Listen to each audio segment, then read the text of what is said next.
In this video, I will show you how to create a branch and create a commit.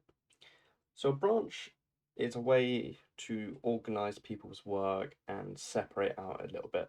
So it's kind of like folders. So the first step is to make sure you're on the staging branch, if there is a staging branch. So we're going to double click the staging branch under remote.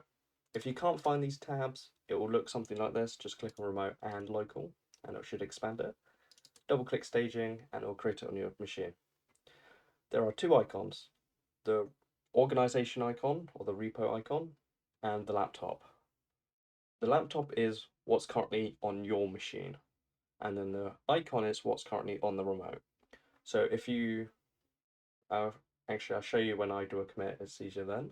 But for now, we're going to go through creating a branch. The first step is to select the branch you want to branch off, so basically copy the data. So I'm going to go on staging because that will probably be the most newest branch. I'm going to click branch, the branch button up here at the top middle, and give it a name. This would probably be the feature name you're implementing or your name. If you put your name, you'll probably keep that branch. I'll show you why. Now, if you notice, you'll see there's a laptop icon and no organization icon. This means it's only on your machine. So you want to put it on the organization repository. So all you have to do is click the push button, and it'll ask you where you want to push and pull and the name. Just click submit. You don't need to know anything else. And it'll say push successfully. Now you'll see it's now under the remote, so it's now up there. Now you can start working on features. I'm going to pull up the temporary folder. So I'm going to add and copy text.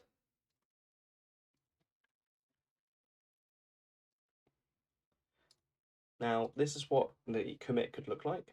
Should show you deleting as well. Pull up File Explorer. I put this on my desktop, so I'm going to navigate to it. I'm going to remove this one.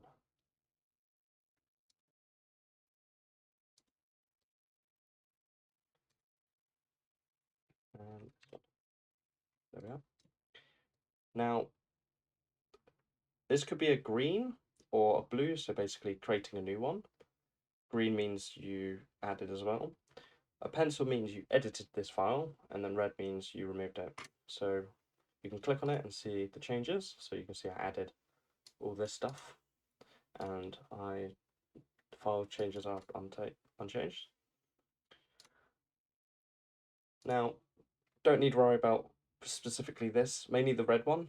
If you see a bunch of red minus, that means it's been deleted. We'll go through issues later, but this is how to commit. Click stage all changes, so anything you want to add to the repository.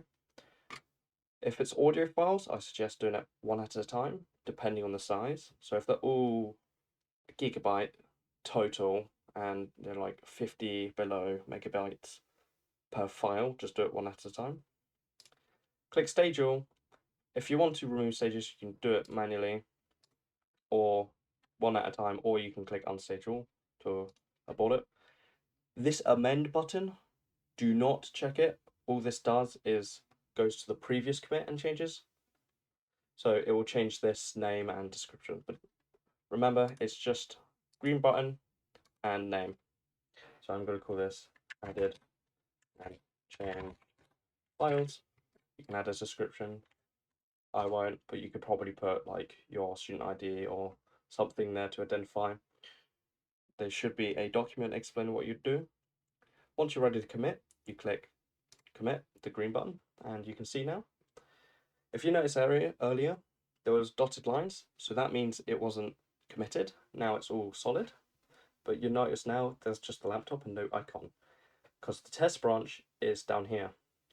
So if the test branch, your local, so the laptop one, I'm going to call it local, if it's above or ahead of this test branch, you need to push, and if it's behind the test branch, so if it was down here and the test branch, the remote was up here, the red icon, you're going to have to pull. I'll show you what that would look like later in another video. So I'm going to click push, and also see on the arrow. Now, the remote has all my changes. It is very crucial that you remember to push your work, commit and push. If you don't do this, everyone else cannot see it. And if you want to go back to it on a different computer, you cannot because it's still on that local machine.